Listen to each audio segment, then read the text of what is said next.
अपने पसंदीदा शो के फुल एपिसोड देखने के लिए अभी डाउनलोड करें दंगल प्ले ऐप। आयेषु मंत्री कर्मेषु दासी भोजेषु माता शयनेषु रंभा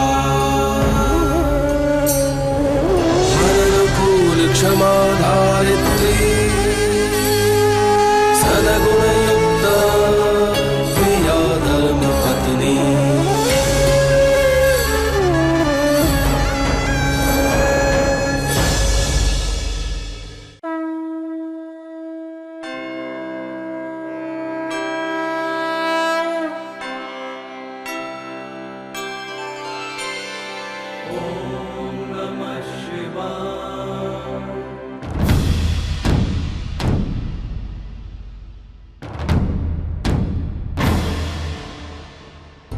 संतु इसके पहले कि यहाँ के लोगों के दिलों में मेरे लिए और ज़्यादा नफरत बढ़े, मुझे लगता है कि मुझे यहाँ से चलना चाहिए।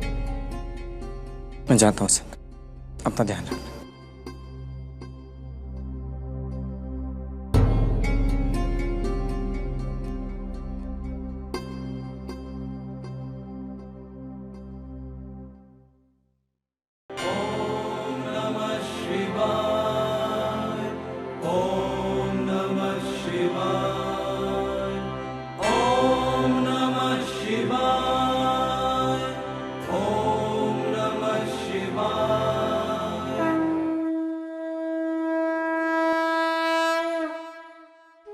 पिछले 7 साल से हितिन ये पूजा कर रहा था। आज उसका पिता भी उसके साथ है। ये दिन के लिए तो 7 साल से हितिन प्रार्थना कर रहा था, है ना? तू खुद दूध की धुली नहीं है और चलिए दूध का अभिषेक करने। हमारे परिवार के सदस्य को मार डाला तूने, उसके लिए 10 साल सजा काट के आई है तू, अशुद्ध औरत। पूरी जिंदगी भी दूध से नहाएगी ना, फिर भी शुद्धिकरण नहीं होगा तेरा।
भोलेनाथ जी की लीला तो देखो, इसके तो सारे पाप एक ही बार में धुल गए।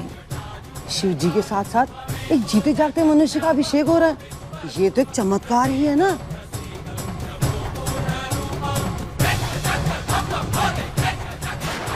तू खुद दूध की धुली नहीं है और चलिए दूध का अभिषेक करने। अशुद्ध औरत। पूरी जिंदगी भी दूध से नहाएगी ना, फिर भी शुद्धिकरण नहीं होगा तेरा।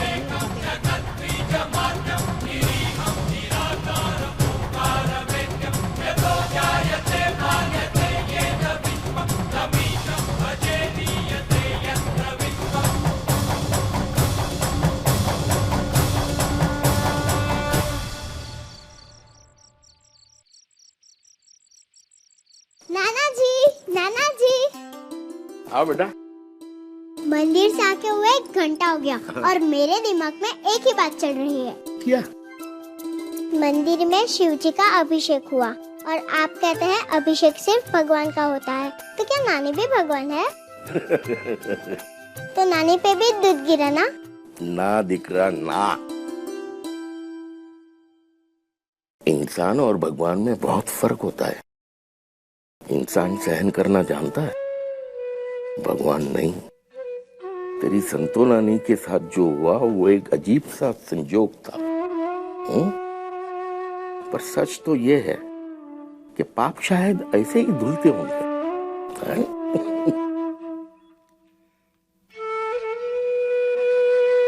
तेरी संतो नानी के साथ जो हुआ कुछ ऐसा ही होगा।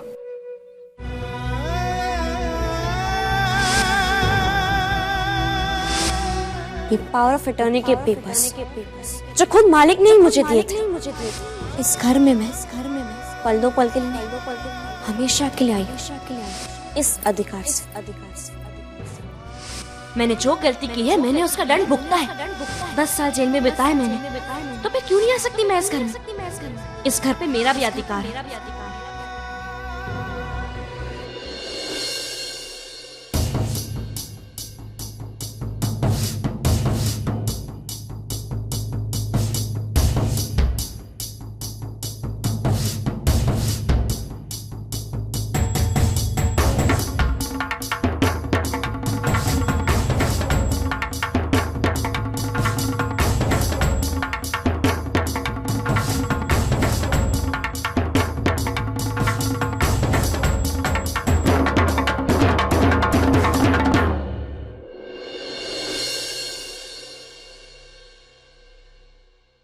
दस वर्ष निकली गया बा। ये घर में सभी ने, तूने भी, सबने ये मान लिया था कि संतु ही हत्यारे ने। पर मैं इन 10 वर्ष में ये बात कभी नहीं माना।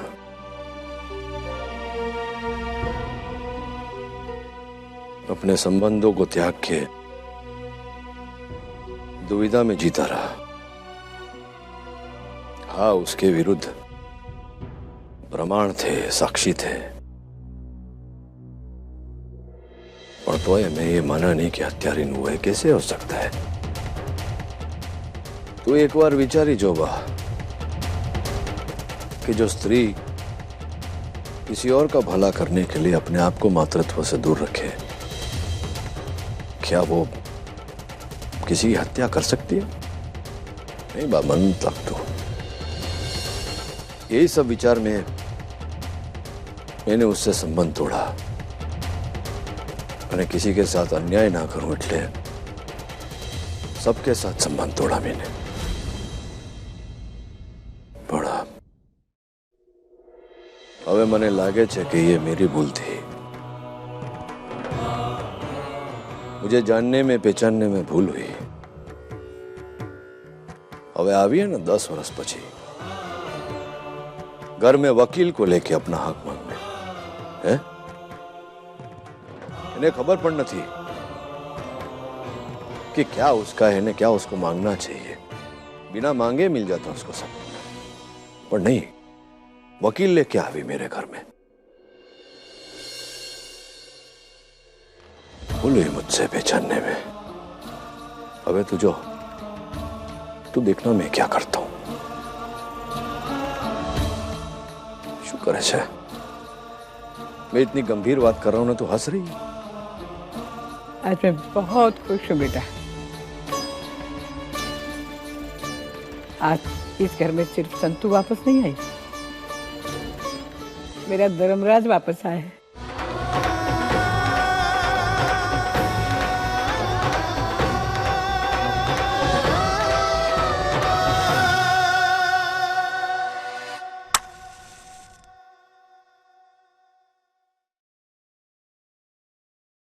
माँ अपने बच्चों और उनके पिता के बीच एक पुल बनाती है।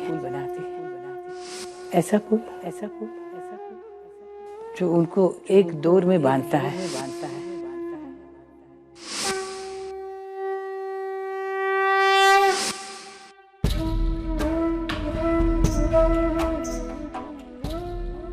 आप चिंता मत कीजिए मालकिन, इस घर के बच्चों को उनके पिता वापस मिल जाएंगे। आप इस घर को जैसा छोड़ के गई थी उसे वापस वैसा ही बनाने का वचन मैं आपको देती हूँ।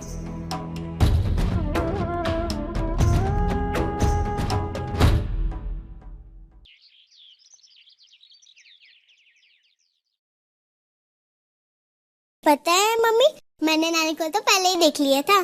चुप चुप करके बैठ। कोई नानी वानी नहीं है तेरी, और आज के बाद कोई बात करने की जरूरत नहीं उसके बारे में। ले दूध पी ले।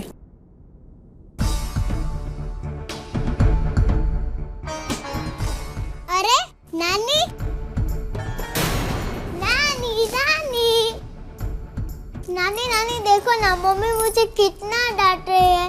मम्मी को बोलो ना, इतना डांटने से कुछ नानी नहीं बदल जाएगी। नंदिनी चल बाहर जाके खेल, जा बोला मैंने।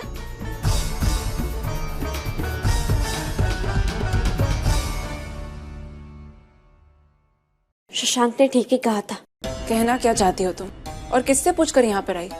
नंदिनी की आवाज सुनी तो मुझसे रहा नहीं गया, इसलिए आई मैं यहाँ। नंदिनी पर तुम्हारा कोई अधिकार नहीं और ना ही मुझसे कोई संबंध है, समझी? जानती हूँ मैं कि तुम्हारा मेरे साथ कोई रिश्ता नहीं है, पर शशांक को छोड़कर तुमने अपनी जीवन की सबसे बड़ी भूल की। तुम जानती भी हो संदीप कैसे है, क्या करते हैं? बस शशांक के लिए तुम्हारे दिल में क्या क्या है ना, वो मैंने देखा। बस कर दूं। चिल्लाने से कुछ बदलने नहीं वाला संतू। तुम्हें क्या लगा मैं नहीं जानती? कल मंदिर की बात छोड़ो, जेल में एक सास और दामाद एक दूसरे को जो प्रेम पत्र लिखा करते थे ना, वो भी मुझे मिले थे। तुम्हारे और शशांक के बीच जो रिश्ता है। मैंने कहा बंद करो अपनी बकवास। सच्चाई इतनी चुप गई। सच नहीं, तुम्हारी सोच चुप। लोगों के स्वभाव बदले जा सकते हैं, पर उनकी सोच नहीं बदली जा सकती। और मैं भी तुमसे एक बात कह देती हूँ कि शशांक को छोड़कर उससे छुट्टा छुड़ा लेकर तुमने अपने जीवन की सबसे बड़ी भूल की है, और इस बात का एहसास तुम्हें बहुत जल्द हो जाएगा। बस यही कहना था तुमसे।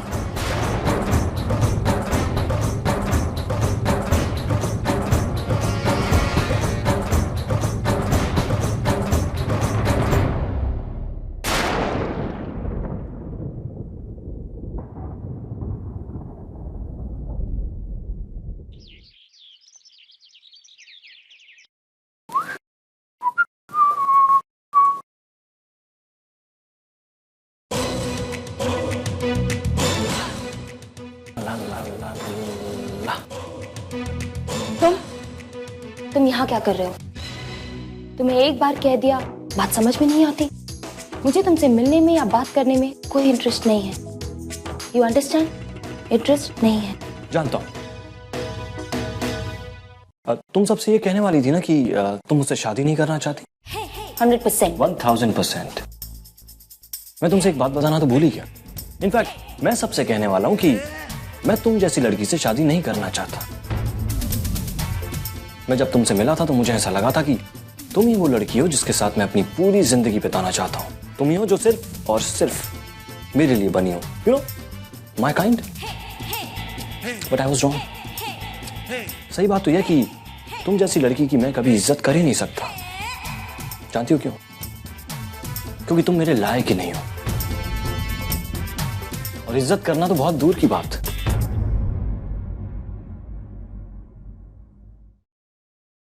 एंड वन मोर थिंग,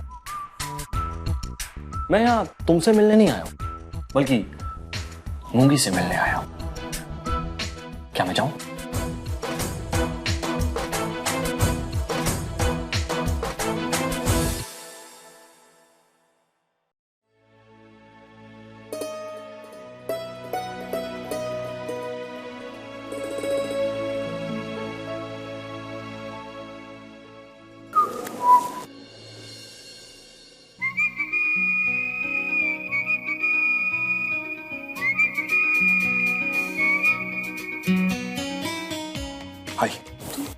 तुम यहाँ क्या कर रहे हो?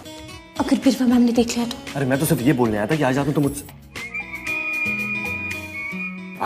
मिल रही हो ना, मुझे वो डांस प्रोग्राम दिखाने। क्या? जाओ यहाँ से, मैम देख लेंगी। बिरवा की टेंशन ले रही हो? अरे उसे तो पता है मैं यहाँ आया हूँ तुमसे मिलने। क्या? हाँ।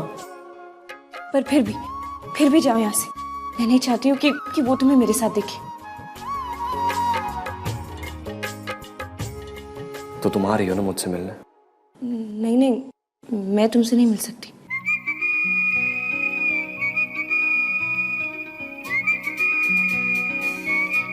देखो, अगर तुम नहीं आई ना तो एक तो मैं वहां बहुत बोर हो जाऊंगा, और दूसरा मुझे कुछ समझ में नहीं आएगा। प्लीज आओगी ना? ठीक है, मैं कोशिश करती हूँ। Perfect, I will wait, be there.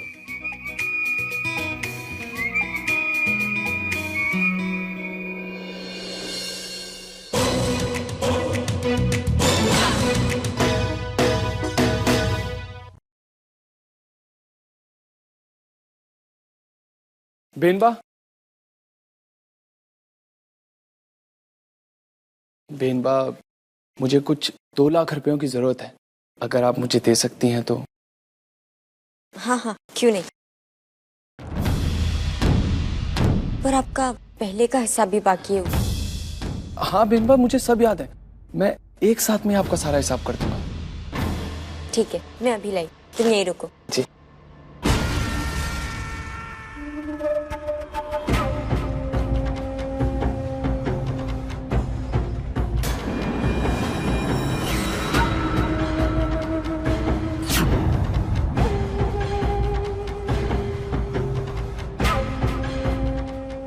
लीजिए, पूरे 2 लाख रुपए। Thank you बेनबा।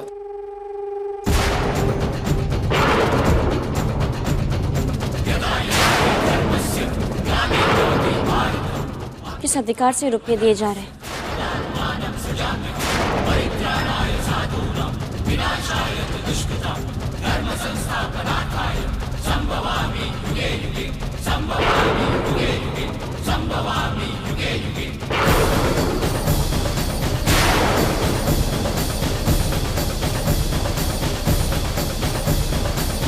मैंने पूछा कि किस अधिकार से रुपये दिए जा रहे हैं।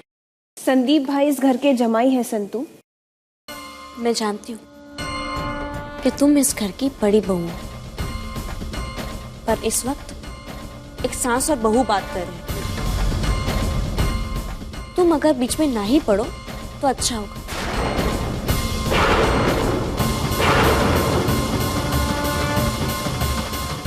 हाँ, तो बता, कि किस अधिकार से तुम इन्हें पैसे दे रही थी? अधिकार? अधिकार उम्र से या औहदे से? खैर, उम्र और औहदा दोनों से ही मेरा अस्तित्व अधिक है। उम्र में तुम मुझसे बड़ी हो, पर औहदे में मैं। लगन के बाद औहदा देखा जाता है। मालिक से मेरा रिश्ता अब भी जुड़ा है। तुम इस घर की मझली बहू हो, घर की नहीं, तुम मेरी बहू हो।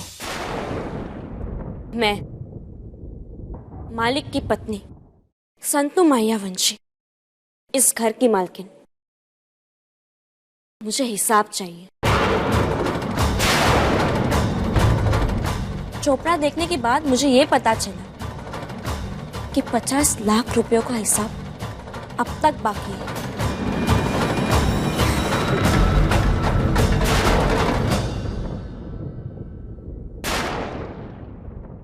तिजोरी से पैसे निकालने से पहले मुझे उन रुपयों का हिसाब चाहिए।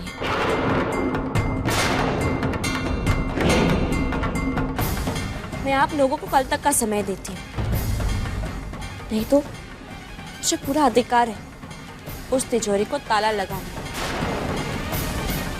इस घर की मालकिन होने के नाते।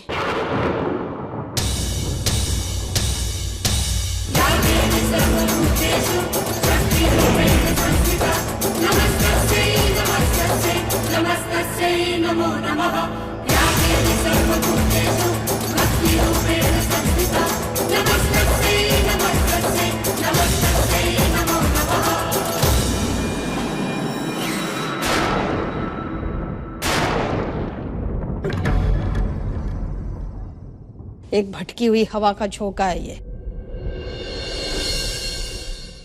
आया और चला गया। तुम दोनों ये मत सोचना कि इसके कहने से ये मालकिन बनके तुम दोनों पे राज करेगी। भले ही हमारा घर 2 हिस्सों में बटा हो, लेकिन ये हमें कभी नहीं दबा पाएगी। वाह साहब, ये संतो बहुत चतुर है, इसके शब्द ही इसका हथियार है। और हमारा हथियार है हमारी एकता। उसके खिलाफ लड़ने के लिए हम सबको एक होना पड़ेगा। जब रण करना ही है तो रणनीति के साथ करेंगे।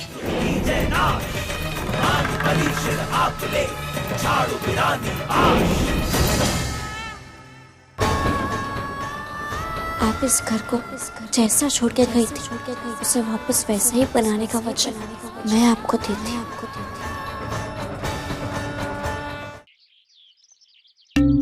ये संतुड़ी कुछ ज्यादा ही रुबाब झाड़ रही है। अपने कद से ज्यादा उछल रही है लड़की। हदें पार कर दी उसने। कुछ भी नहीं कर सकते हम लोग। अरे कोई ना कोई तो रास्ता होगा ना। हम सब लोग इकट्ठा होके उस लड़की को इस घर से फेंक नहीं सकते बाहर। अरे उस फालतू लड़की की बातों में ना वजन है ना उसमें। पर उसके पास जो पावर ऑफ अटर्नी है उसमें वजन है ना, और वो भी उसके पक्ष में। और इस संतों ने 2-3 संस्थाओं से भी बात कर ली है जो इतनी पावरफुल है कि हम चाह के भी कुछ नहीं कर सकते। बस अब अगर अभी इस संतों को इस घर से बाहर नहीं निकाला ना तो ये संस्थाएं हमें भी अंदर कर देंगी। अरे कौन सी संस्था है? ये धर्मराज मैया वंशी की धरती है। यहाँ मेरे भाई का राज चलता है। अरे मानता हूँ धर्मपुर में इनका राज चलता है, पूरे गुजरात में तो इनका राज नहीं चलता ना। ये संतो अगर हमारा केस लेके कहीं और गई ना तो हम बैठे बिठाए अंदर हो जाएंगे। 10 साल के लिए अंदर गई थी ना वो, 11 के लिए हमें अंदर भिजवा दिया। फिर एक औरत पे जुर्म करने की बहुत बड़ी सजा होती है। अगर उसे उसका हिस्सा नहीं दिया ना तो ये बाहर जाए ना जाए हम अंदर जरूर चले जाएंगे। इसलिए कहता हूँ वो जो कहती है वो कर लेते हैं, जो कहती है वैसे मान लेते हैं। हिसाब ही मांग रही है ना, उसे दे देते हैं हिसाब। अरे मैं मानता हूँ हमारे पास 50 लाख नहीं है, लेकिन कैसे भी उसका अरेंजमेंट करो, उसका बंदोबस्त करके उसे देने पड़ेंगे ताकि उसके बाद हम उसे इस घर से बाहर निकालने का सही रास्ता ढूंढ सके, ताकि सांप भी मर जाए और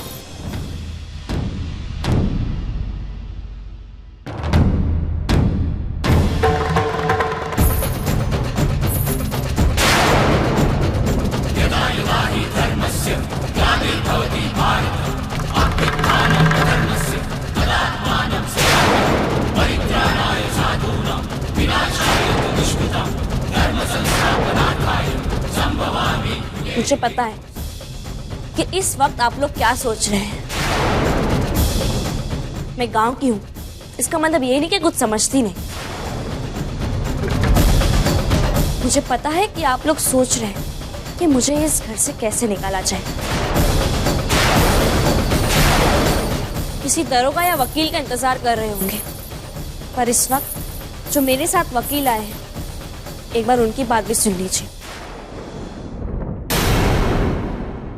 जैसा कि आप सब लोग जानते हैं कि power of attorney mister Dharmraj Maiya Vanshi ने साइन करके इन्हें दिए, और इससे भी अहम बात यह है कि ये पावर ऑफ अटर्नी स्थायी है। भारत कानून के हिसाब से जिस इंसान ने ये पावर ऑफ अटर्नी साइन करके अपने किसी सगे संबंधी को दी है वो इंसान भी इस पावर ऑफ अटर्नी को चेंज नहीं कर सकता।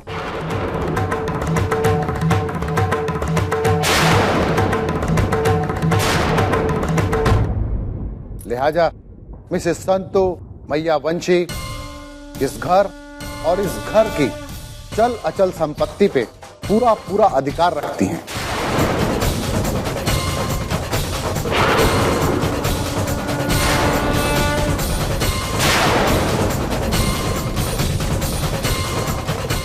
मैं जानती हूँ कि आप सब लोग कचहरी जाने का सोच रहे होंगे, पर कचहरी में ये साबित करते करते कि ये पावर ऑफ अटर्नी गलत है कम से कम 10 साल तो लग ही जाएंगे। पर तब तक के लिए मैं इस घर की मालकिन हूँ, ये संपत्ति मेरी है। तो मैं आशा करती हूँ कि हिसाब तैयार होगा, है ना?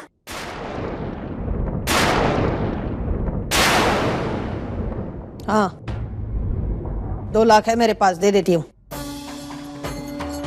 मुझे 50 लाख चाहिए।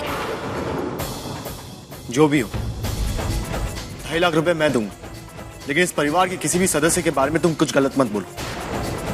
ये हमारा परिवार है और हर सदस्य इस परिवार का हिस्सा है। मेरे पास 1 लाख रुपए है, दे दूंगी तुम्हें। मुझे लगता है कि शायद हिसाब तैयार नहीं है, इसलिए जो हमारी कल बात हुई थी उसके अनुसार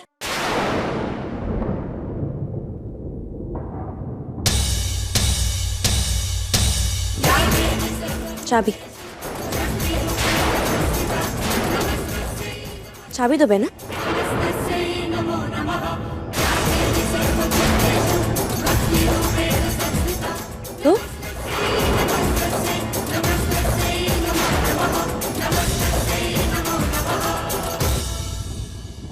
1 मिनट।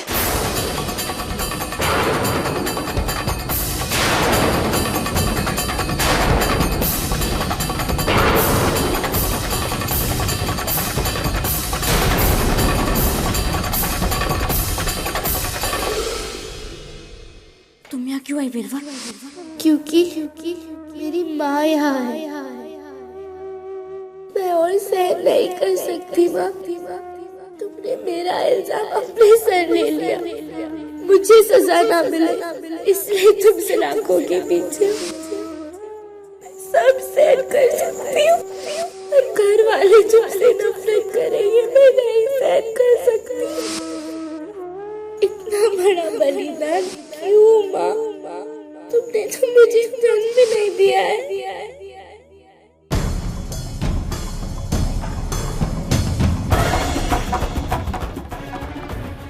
ये रखिए 10 लाख। कल परसों में मेरा कंसाइनमेंट आ रहा है। बैलेंस के पैसे मैं जल्दी आपको दे दूंगी। पर आप मेरे घर के लोगों के साथ ऊंची आवाज में बात नहीं करेंगे।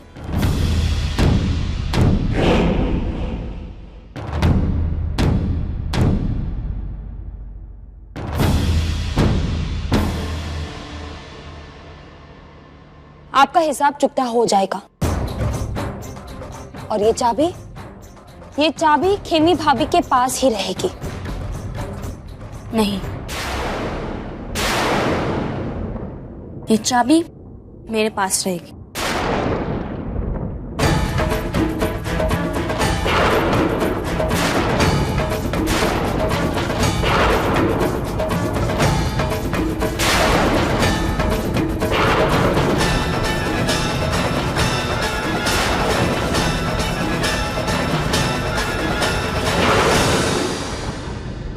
हिसाब तो हो जाएगा, पर पावर ऑफ अटॉर्नी के बारे में तो तूने सुना ही होगा। उसके अनुसार ये संपत्ति मेरी है और ये किसी ऐसे हाथ में रहेगी जो इसकी रक्षा कर सकता है, और वो हाथ मेरे है। आप लोग एक दूसरे से अपना रिश्ता निभाना नहीं जानते, मुसीबत में एक दूसरे का साथ नहीं दे सकते। संपत्ति की रक्षा क्या करेंगे आप लोग?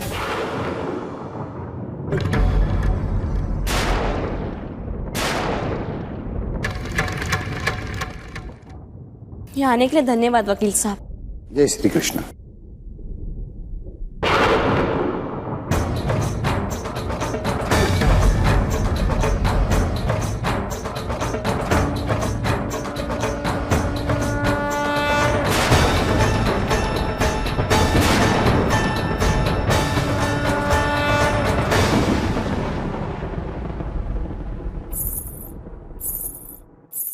मालकिन, मालकिन, मालकिन, आप सच्चाई को बाहर लाना चाहती थी ना, लेकिन वो हुआ नहीं। पर जो हुआ है वो तुम्हें नहीं पता। क्या हुआ मालकिन?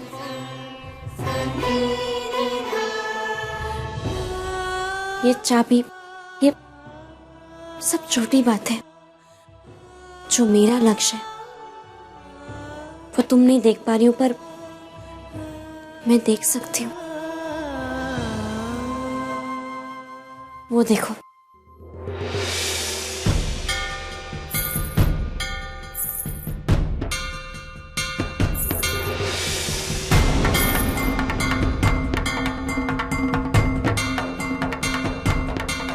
देखा कैसी सांप की तरह कुंडली मार के बैठ गई हमारी दौलत पे। ये संतुड़ी तो जी का जंजाल बनती चली जा रही है। कैसे भी करके इसको घर से बाहर फेंकना ही होगा। सही कहा बेंडा, इसका कुछ तो करना पड़ेगा, वरना कल घर में घुसी थी, आज तिजोरी पे कब्जा कर लिया, और कल हम सब पे हुक्म चलाएगी। ये हुक्म के पत्ते को तो काटना ही होगा, चाहे जैसे भी। वो एक अकेली लड़की और हम इतने सारे, क्या करेगी हमारा वो? हम सबको बहुत जल्द कुछ ना कुछ सोचना पड़ेगा, वरना ये संतो कुछ भी कर सकती है। तुम्हारी बात सही है संदीप।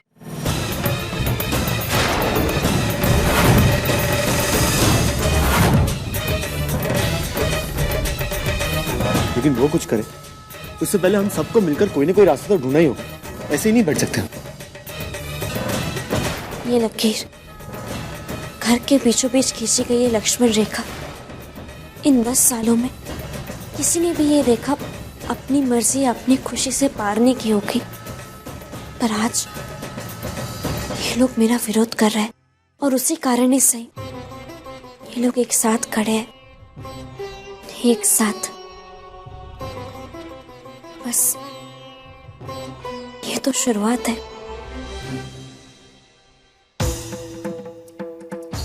उसकी शुरुआत ऐसी है, पता नहीं आगे क्या करेगी। ये संतुड़ी पानी में उठा बुलबुला है।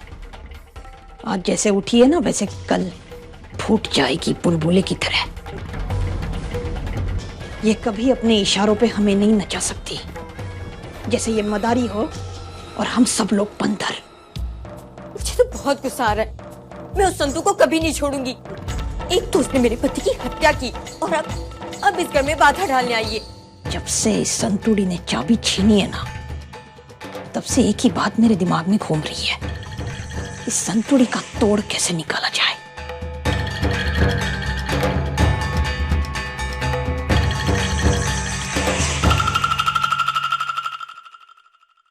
नानका,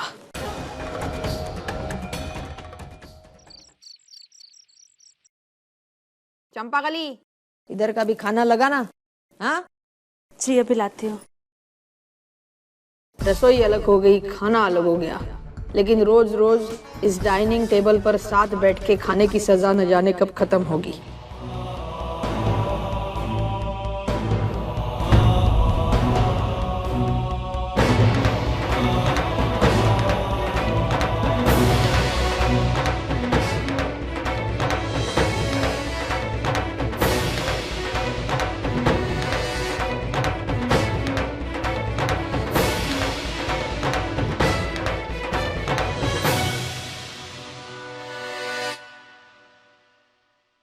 मैं यहाँ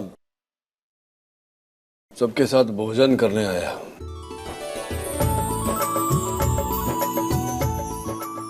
संबंध जोड़ने नहीं हो ना। अरे तू कोई कारण चुरावे हुए, तू आए ना, मैं बहुत खुश हूँ।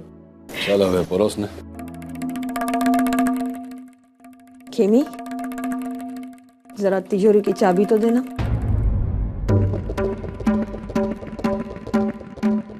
वो राशन के लिए कुछ पैसे निकालने हैं।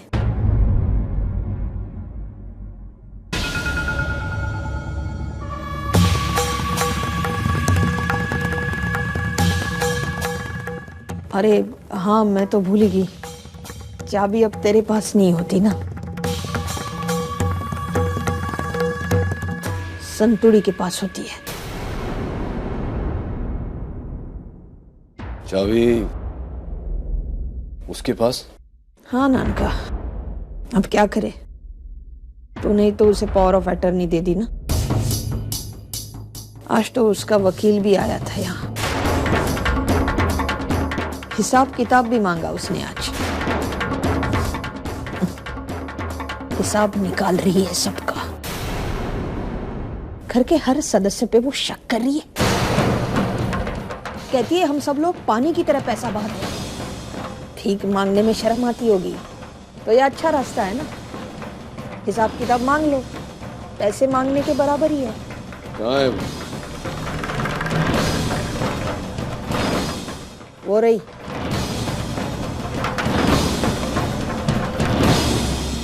ये छोकरी, नहीं आओ।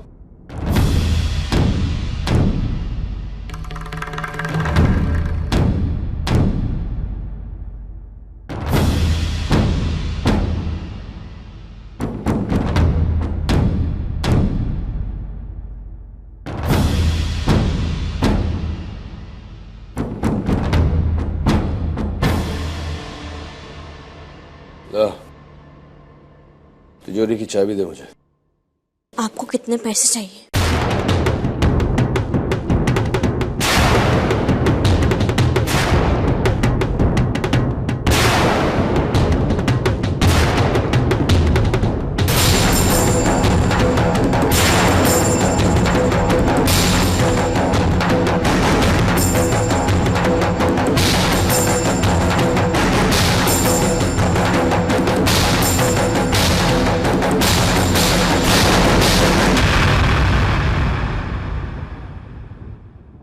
तुम मुझसे हिसाब मांग रही है? क्षमा कीजिए मालिक, पर यह नियम आप ही ने बनाया था।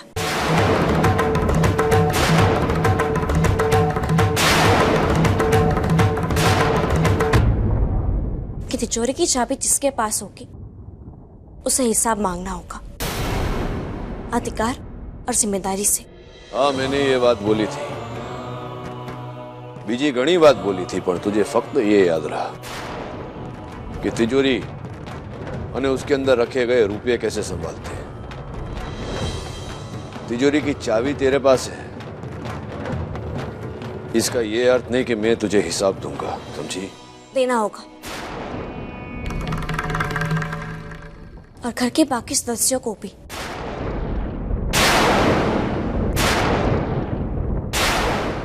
तिजोरी से 50 लाख रुपए गायब है।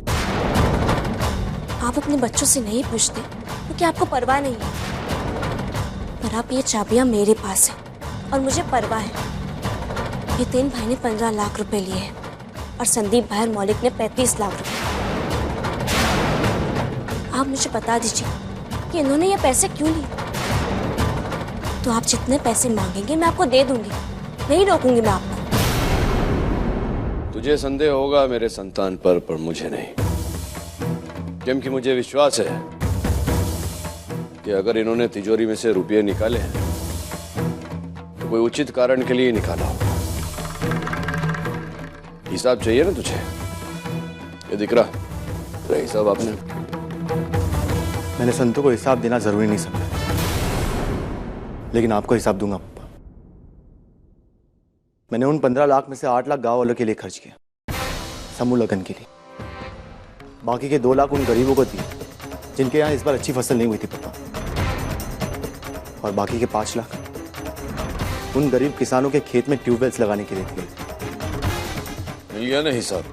ये तो 15 लाख का हिस्सा, और बाकी के 35 लाख उसका हिसाब भी दिलवाता हूँ। ये मौलिक दिख रहा, तेरा वो 35 लाख रुपए का हिसाब देना।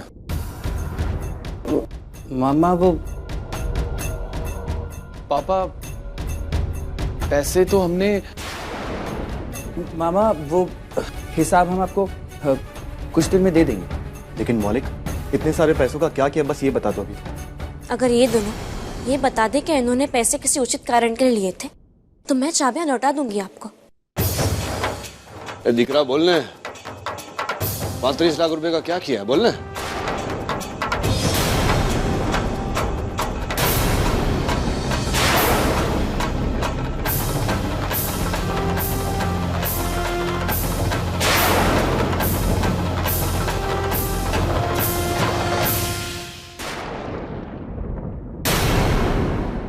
नहीं बता पाएंगे।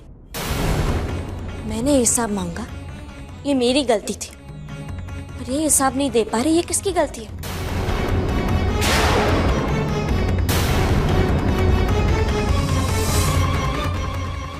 शर्त में जीत गई।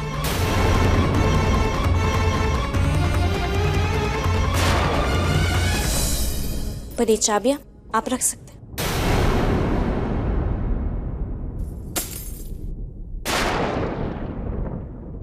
ये चाबी की आवश्यकता नहीं है मुझे।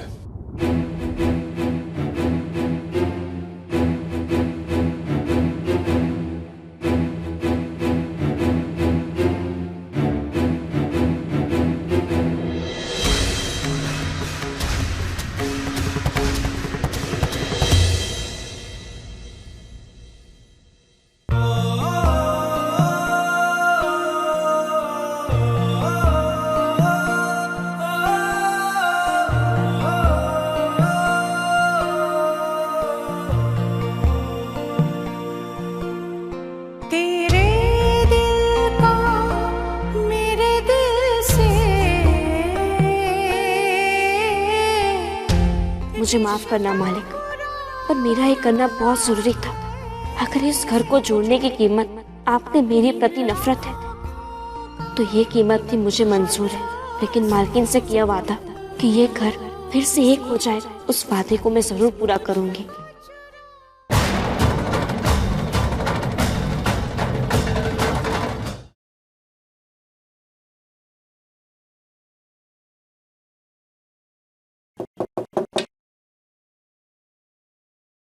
कितने पैसे चाहिए? यही सवाल मैं आपसे पूछने आया था। कितने चाहिए? तिजोरी की चाबी मेरे पास है, इसलिए तुम बताओ कि तुम्हें कितने पैसे चाहिए।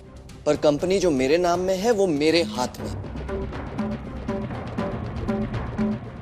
तो आप बताइए, आपको कितने चाहिए?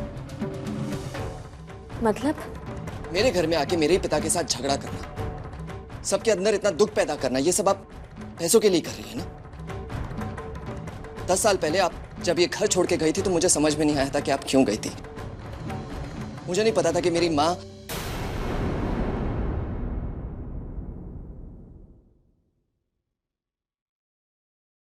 कितने पैसे लेंगे आप? आपका ये व्यवहार मेरे पिता के दिल को दुखाता है। 10 सालों तक मेरे पिता ने मेरे साथ कोई रिश्ता रखा हो या ना रखा हो, लेकिन मेरा उनके साथ रिश्ता है। अमेरिका में जब मैं पढ़ता था तो हमेशा यही सोचता था कि वो कितने अकेले होंगे। एक ना एक दिन आप आएंगी और उन्हें संभाल लेंगे। आज आपने मेरा ये भी भ्रम दूर कर दिया। आप आई जरूर, लेकिन उन्हें संभालने नहीं, अपने आप को संभालने के लिए। तो बताइए, कितने से संभलेंगी आप?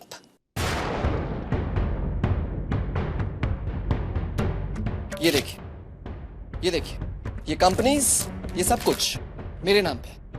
इसे दे देने के बाद मेरे पास 1 रुपया भी नहीं बचेगा, वो चलेगा मुझे। लेकिन एक आश्वासन आपको मुझे देना पड़ेगा कि इसके बाद आप मेरे पिता का दिल नहीं दुखाएंगे। वो बहुत अकेले हैं। उन्होंने सबके साथ रिश्ता तोड़ दिया क्योंकि उन्हें डर है कि कोई उन्हें धोखा ना दे दे। और जिसके लिए उन्होंने सबके साथ रिश्ता तोड़ दिया, आज उसी ने उनका दिल तोड़ दिया। और मत दुख दीजिए उन्हें। आप ये पैसे लीजिए और चली जाइए यहां से। कम से कम उन्हें इस भ्रम के साथ जी लेने दीजिए कि आपको पैसों की जरूरत नहीं थी, इसीलिए आप चली गई यहां से। इस गम के साथ जी लेंगे वो, पर घृणा के साथ नहीं। आप मेरा सब कुछ ले लीजिए, लेकिन मेरे पिता की खुशियां मुझे वापस कर दीजिए। हाथ जोड़ता हूं आपके सामने, प्लीज। नहीं जाऊंगी मैं यहाँ से। तुम्हारे पिता के पास बहुत कुछ है, वो सब कुछ लेकर जाऊंगी मैं। जब तक मेरा काम पूरा नहीं हो जाता मैं कहीं नहीं जाने वाली। सुना तुमने? मैं कहीं नहीं जाऊंगी तब तक। आप इतना गिर जाएंगी ये मैंने कभी सोचा नहीं था।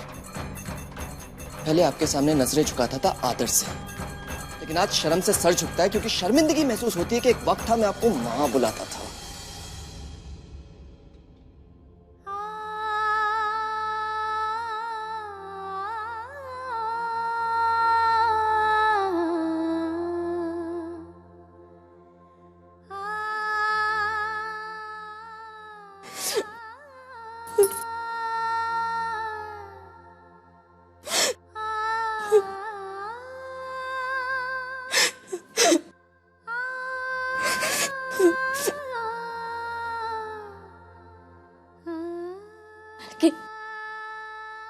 मुझे इस बात की खुशी है कि चाहे इस घर में सब भटक गए हो, पर हमारा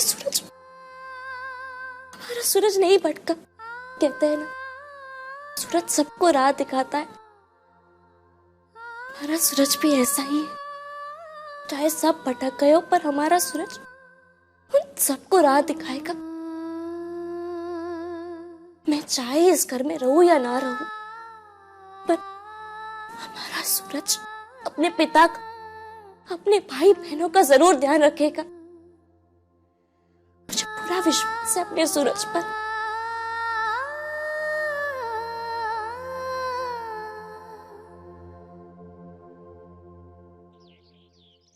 कम फास्ट। हाँ।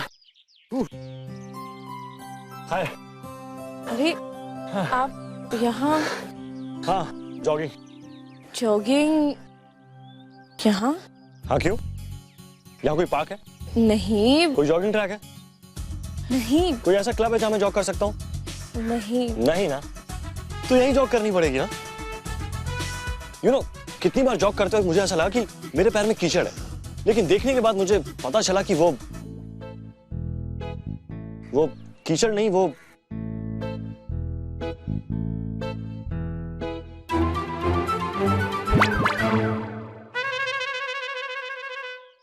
ये 2 फुट मजाक उड़ा रही है मेरा।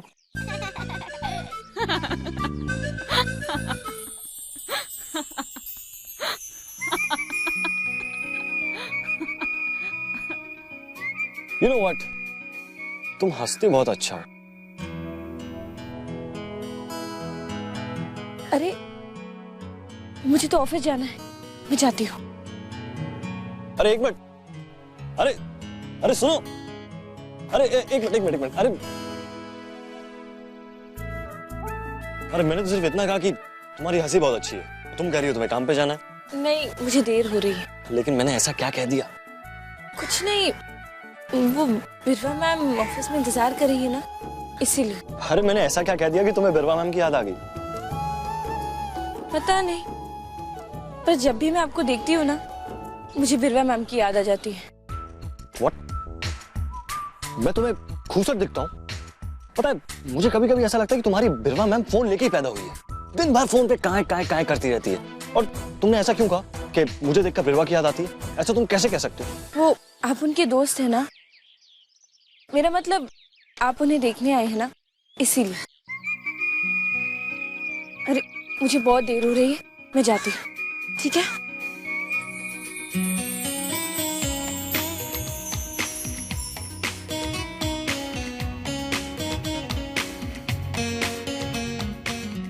मुझे देख के उसे बिरवा की याद आती है। ओह गॉड, पर कुछ भी कहो, इसकी हंसी बहुत अच्छी है।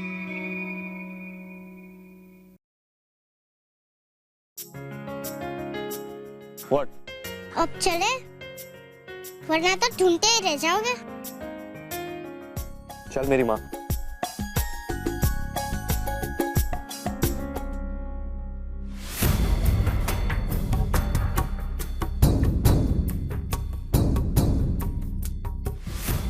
हे भगवान, कल तो बच गए, लेकिन ये हिसाब कहां से देंगे? तुम्हारी अय्याशियां, मेरी अय्याशियां, ये जो लड़कियां हम इधर से उधर करते हैं, जो जमीनें अपने नाम पे खरीदी हैं, ये तो नहीं दिखा सकते ना। और ऊपर से तुम्हारे वो लंदन ट्रिप, तुम्हारे अब्रॉड के हॉलीडेज। अब तो चुप रहिए जीजू। मेरी बहन से शादी करने के बाद भी जिस तरह की जिंदगी आपने जी है ना, वो सब मुझे मालूम है। और आप ये मत भूलिए कि ये सब जो हो रहा है ना, उसमें आप और मैं दोनों बराबर के हिस्सेदार हैं। दोहरी जिंदगी जी रहे हम लोग, और ये बात किसी को पता नहीं चलनी चाहिए। अरे लेकिन इस प्रॉब्लम को कैसे सॉल्व करें अब?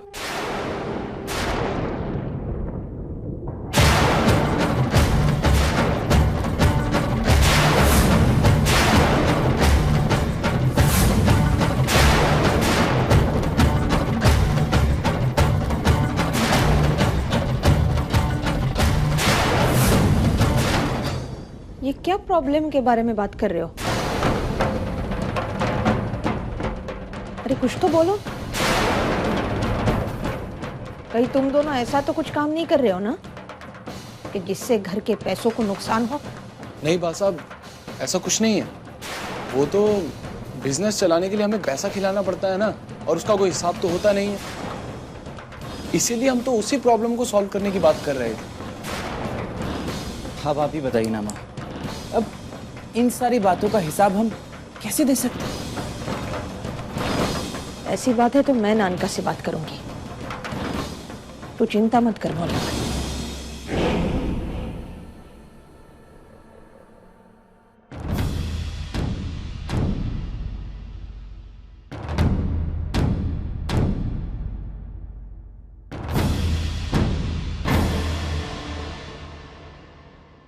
अभी तो बात संभल गई जीजू, लेकिन मामा को समझाना इतना आसान नहीं होगा। ऊपर से वो संतू भी तो है ना, बीच में टांग अड़ाने के लिए। शांति से हमारी जिंदगी चल रही थी, ना जाने ये संतो बीच में कहां से आ गई। और कहा था ना तुमसे, मार डालो इस संतो को। तुम्हें अचानक से उस दिन क्या हो गया था? हाँ, मुझे भी नहीं पता जीजू। मैं नफरत बहुत करता हूं संतू से, इतनी नफरत की बता नहीं सकता। लेकिन उस दिन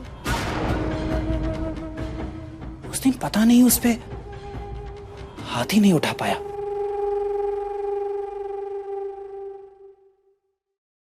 મને તો સમજણ નથી પડતી कि अधिक क्रोध मुझे किस पर है। उस महिला पर जिसने मेरे सामने ये प्रश्न उठाया कि अपने संतान पर, जिनसे मुझे उचित उत्तर की अपेक्षा थी, पर सब के सब चुप रहे। ये रिश्ते नाते संबंध मनुष्य को दुविधा में डाल देते हैं। सारू थयो कि मैंने अपने हर संबंध से मुंह मोड़ लिया। तूने मुंह मोड़ लिया इसीलिए तो सब ये हुआ है। एक पिता का अधिकार और जिम्मेवारी होती है बच्चे को सवाल करना, हिसाब लेने का मतलब सिर्फ पैसे से नहीं, लेकिन जानना कि बच्चा किस तरह से जिंदगी जीता है। तूने तो कभी पूछने का प्रयत्न ही नहीं किया, ना बच्चों ने तुझे जवाब दिया है। आज इतने सालों के बाद संतू वापस आई तो कम से कम इतना तो हुआ। बेटा, माँ अपने पति को अपने बच्चों के पिता बनाती है और जिंदगी भर वो पति इन बच्चों का पिता बना रहे उसका ध्यान रखती है। संतू तेरी पत्नी हो या ना हो, तू उसे माने या न माने, तो एक बात तो जरूर है, तुझ में एक एहसास तो जगा दिया जो तेरे में होना चाहिए। एक पिता का एहसास और एक पिता की भावना। कैसी भावना? कौन सी भावना?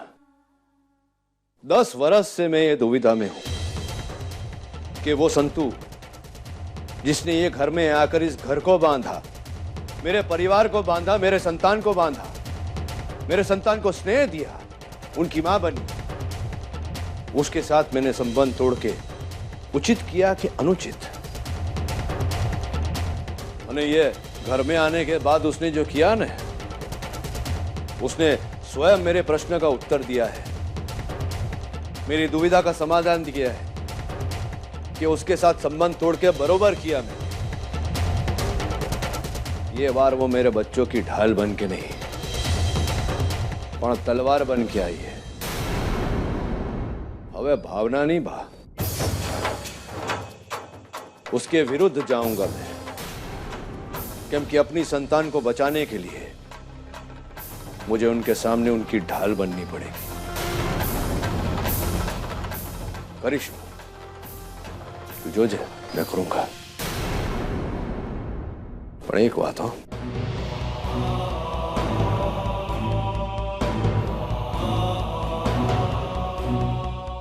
जो बात हो सबको ये बात समझा देना कि हवे मेरे से प्रेम और प्यार की अपेक्षा ना करे। एक बार सबके साथ मैंने संबंध तोड़ दिया, जो घात लगा मुझे उसको सहन कर लिया, और जो बीजी बार आघात हो ना तो मैं सहन नहीं कर पाऊंगा। तू बोल देना सबको।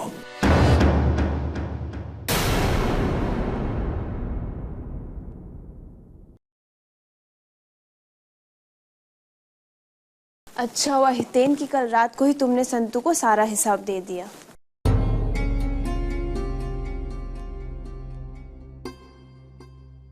तोरल, लेकिन तुम ये बिल्कुल भी अच्छा नहीं कर रही। क्या? यहाँ बेसिए, डॉक्टर ने क्या कहा है तुम्हें कि तुम्हें सिर्फ आराम करना है और कोई काम नहीं करना है। और ये क्या करी थी तुम? तोरल, तुम जानती हो कि तुम्हारा 6वां महीना चल रहा है और पिछले इन कुछ सालों में इसी महीने में कुछ होता है। हमेशा 6वें महीने में पहुंचते ही हम अपनी संतान खो देते हैं। और पता नहीं तोरल, मुझे इस बार डर लग रहा है कि कहीं कुछ गड़बड़ है। और क्या गलत हो सकता है हितेन? मुझे लगता है मेरी किस्मत ही ऐसी है।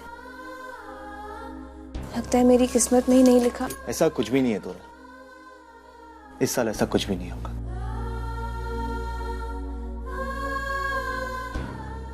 मैं जानता हूं कि इस साल हमारी संतान जरूर आएगी। हितेन भाई, तोरल भाभी के लिए सूप। डॉक्टर साहब ने जो जड़ी बूटी वाली दवाई कही थी ना, वही डाल के बनाया है। हाँ।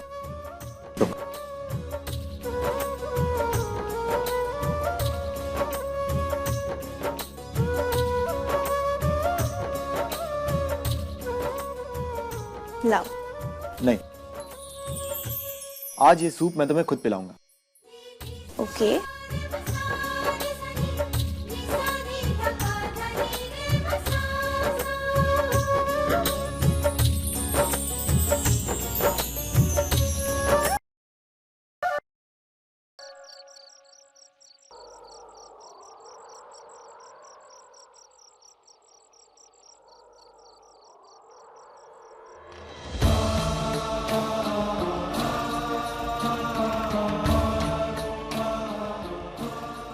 आज मैं अपने आप को फिर एक बार उसी मोह माया के जाल में जाता हुआ देख रहा हूं। अबे खबर न थी कि यह जीवन किस मोड़ पे लेकर जा रही है मुझे।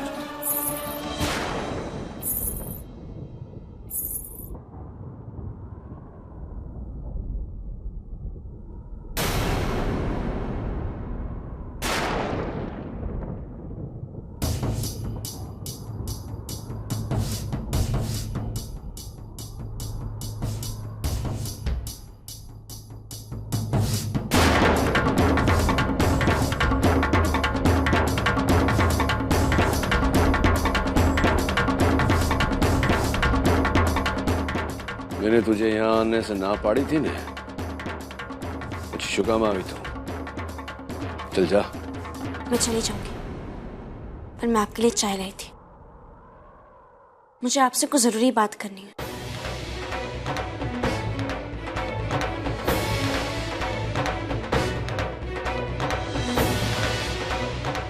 मेरे से बात करने के लिए मेरी सेवा करने की आवश्यकता नहीं है, समझी? चलो वे बोल, शू चाहिए तूने, क्या चाहिए तुझे? वही जो मेरा अधिकार है।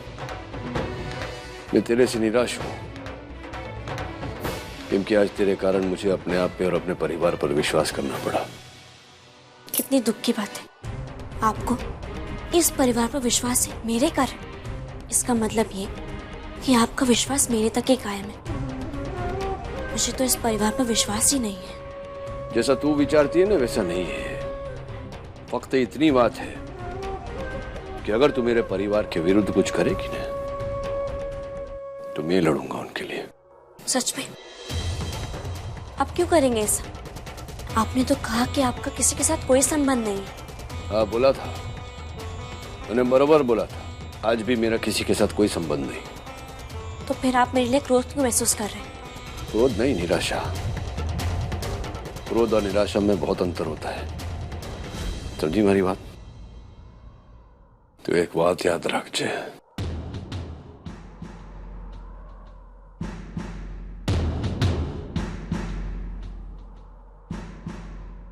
तू चाहे जितना प्रयत्न कर ले वे, पर मैं तुझे अपने परिवार पर आघात करने नहीं दूंगा। मेरे होते हुए उन पर आंच भी नहीं आ सकती, समझी तू? नहीं आने दूंगी आंच ऊपर।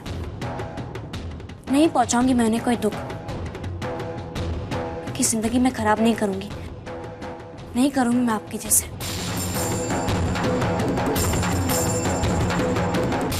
चाहे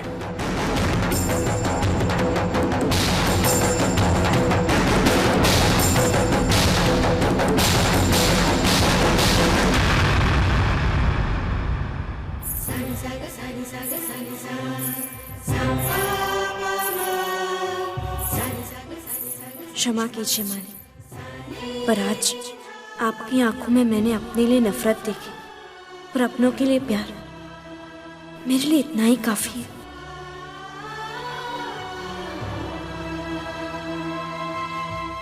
ये तोरल भाभी को सुबह दूंगी। उनका कठिन समय चल रहा है ना, पिछले साल इसी महीने आते आते। पर अगर 3 बार ऐसे हो चुका है तो डॉक्टर ने क्या कहा? डॉक्टर खुद भी नहीं जानता कि हुआ क्या है और ऐसा क्यों होता है। उनका कहना है कि शायद तोरल भाभी कमजोर है, इसीलिए बच्चा रुक नहीं पाता है। और हर 6 महीने पर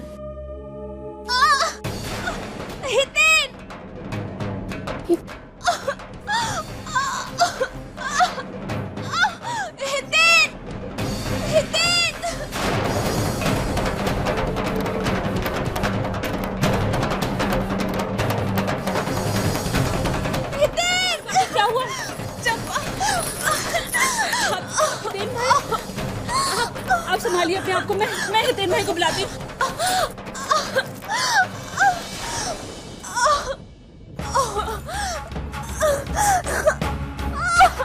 तोरल, तोरल, भाभी, लगता है फिर से वही दर्द शुरू हो गया। भी संभालिए, सब ठीक हो जाएगा। हेलो डॉक्टर, हाँ मेरी पत्नी को फिर से वही दर्द शुरू हो गया। आप प्लीज जल्दी से आ जाइए। हाँ